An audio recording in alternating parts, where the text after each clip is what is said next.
Hello दोस्तों, एक बार फिर से स्वागत है आप सभी का अपना यूट्यूब चैनल अमानत अमीन में। गाइज, मेरा नाम है रवि कुमार और आज मैं आप सभी को एक बहुत ही इम्पोर्टेंट पॉइंट बताने वाला हूं। तो गाइज, आज मैं आप सभी को एक छोटा सा जमीन का टुकड़ा मापी करके और बताऊंगा कि किस प्रकार से डिसमिल को निकाला जाता है, यानी कि किस प्रकार से मापी करके आप मापी से डिसमिल को निकाल सकते हैं, यानी कि जमीन का एरिया निकाल सकते हैं। तो गाइज, एग्जाम्पल के तौर पर मैं एक छोटा सा जमीन का टुकड़ा ले लेता हूँ और मान लेता हूँ कि इसका जो लंबाई है वो 100 कड़ी है, यानी कि 1 जरीब है।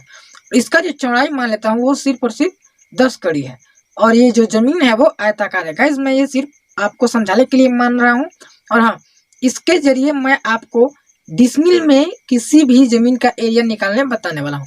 तो गाइस, इसे थोड़ा ध्यान से देखिएगा क्योंकि ये बहुत ही इंपॉर्टेंट है।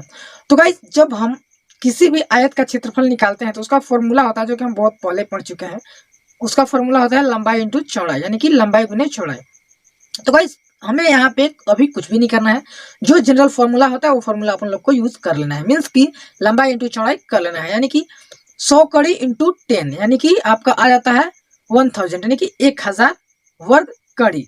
आप सभी जानते होंगे कि अगर कड़ी इंटू कड़ी होता है तो उसका क्षेत्रफल में वर्ग कर दिया जाता है, यानी कि यहाँ पे हो जाएगा 1000 वर्ग कड़ी। तो गाइस, मैंने आप सभी को पहले ही बता दिया था कि 1000 वर्ग कड़ी बराबर हो जाता है आपका 1 डिसमिल। तो गाइस, यहाँ पे जो जमीन हुआ, यानी कि किसी भी जमीन का अगर एरिया 1000 वर्ग कड़ी आता है तो 1 डिसमिल हो जाता है, यानी कि किसी भी जमीन का लंबाई अगर 100 कड़ी हो और उसका चौड़ाई 10 कड़ी हो तो वो जमीन आपका 1 डिसमिल कहलाता है। तो गाइस, ये तो जनरली हो गया, ये आप समझ चुके होंगे। इसी प्रकार से मैं आपको आगे और बताऊंगा, बड़े बड़े जमीन की मापी बताऊंगा। अभी मैंने एक जनरली बता दिया। तो गाइस, यहाँ पे तो कड़ी से मापी हुआ तो आप सेटिस्फाइड होकर समझ गए। बट अभी तो मान करके चलिए कि अगर आप अमीन की ट्रेनिंग ले रहे हैं तो आपके पास कड़ी वगैरह का व्यवस्था नहीं है। तो वैसी स्थिति में क्या होता है कि आपको फुट से मापी करना होता है या फिर और भी किसी चीज से मापी करना होता है। तो गाइस, जनरली आप या फिर कोई भी फुट से मापी करने में उन्हें आसानी होती है। तो उसके लिए क्या है, जैसे मान के चलिए कि मैंने जो यहाँ पे 100 कड़ी का मापी किया, ठीक है। तो 100 कड़ी का जो मापी किया उसका मैंने आप सभी को फुट में मान बता दिया है कि उसका जो फुट में मान होता है वो 66 फुट होता है। तो गाइस, मैं इसी मापी को आपको फुट में कन्वर्ट करके बता देता हूँ। जैसे मान लीजिए कि यहाँ पे जो 100 कड़ी है उसे हम लोग फुट में कन्वर्ट करते हैं। उसे फुट में कन्वर्ट करने के लिए हमें क्या करना होगा, 0.66 से उसे गुना करना होता है। तो 0.66 से हम गुना करेंगे तो 66 फुट हो जाएगा, जो कि मैंने आपको पहले ही बता दिया है, ठीक है। और उसी प्रकार 10 में 0.66 से अगर आप गुना कर तो वो आपका 6.6 आ जाता है।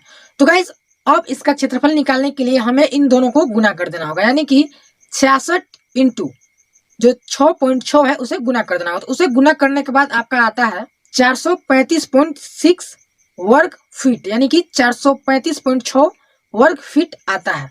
तो गाइस, ये जो 1000 वर्ग कड़ी आया और ये जो 435.6 वर्ग फुट आया वो दोनों इक्वल है, यानी कि अगर आप फुट में मापी करते हैं तो किसी भी जमीन का एरिया अगर आप मापी करते हैं और उसका लंबाई और चौड़ाई 435, उसे इजिली हम लोग 436 मान लेते हैं, 436 वर्ग फुट आता है तो आपका 1 डिसमिल हो जाता है। यानी कि अगर आप किसी भी जमीन को मापी करते हैं फुट के माध्यम से और उसका एरिया निकालते हैं तो आपको उसे डिसमिल में कन्वर्ट करने के लिए 436 से भाग देना होगा और वो आपका जो एरिया होगा वो इजीली डिसमिल में कन्वर्ट हो जाएगा। तो गाइस, आपको समझ में आ गया होगा कि आप फुट से मापी करके कितनी आसानी से उसे डिसमिल में कन्वर्ट कर सकते हैं। और मैं आपको रिवाइज के लिए बता दूं कि गाइस, अगर आपको कड़ी से फुट में कन्वर्ट करना है तो आपको 0.66 गुना कर देना होगा। मीन्स कि कड़ी में 0.6 गुना कर देना कीजिएगा तो आपका फुट में कन्वर्ट हो जाएगा। और अगर आपको फुट को कड़ी में कन्वर्ट करना है तो उसमें आपको 1.515 से गुना करना होगा, यानी कि आपने जो मापी किया फुट में जितना फुट हुआ उसमें 1.515 से आप उसे गुना कर दीजिएगा तो जो मान आ जाएगा वो आपका कड़ी में कन्वर्ट हो जाएगा। गाइस, मैं आपको सलाह यही देना चाहूंगा कि आप जो फुट में मापी करते हैं तो आप उसे पहले कड़ी में ही कन्वर्ट कर लें ताकि आपको जो कैलकुलेशन निकालने में आसानी हो, आप कहीं भी मिसिंग ना हो। मीन्स कि जैसे मान करके चलिए कि हम कड़ी में अगर मापी करते हैं तो उसका डिसमिल निकालने में हमें बहुत ही इजी होता है। मीन्स कि 1000 वर्ग कड़ी बराबर होता है आपका 1 डिसमिल। तो वहाँ पे बहुत ही आसानी होता है। और वही बात फुट में कर दी जाए तो ये 436 वर्ग फुट बराबर आपका होता है 1 डिसमिल। तो गाइज ये आपको समझ में आ गया होगा। तो गाइज आज के वीडियो में बस इतना ही। और हाँ, अगले वीडियो में मैं आपको इसे और भी एक्सप्लेन करके बताऊंगा। बड़े एरिया में आपको मैं जमीन का क्षेत्रफल निकाल के बताऊंगा, किस प्रकार से आप उसे डिसमिल में निकाल सकते हैं और डिसमिल से किस प्रकार से आप उसे कट्ठा में कन्वर्ट करते हैं, बीघा में कन्वर्ट करते हैं, एकड़ में। इसी प्रकार से मैं आपको और भी बताने वाला हूँ। बस आज की वीडियो में बस इतना ही। अगर वीडियो पसंद आया हो तो वीडियो को लाइक कर दीजिए।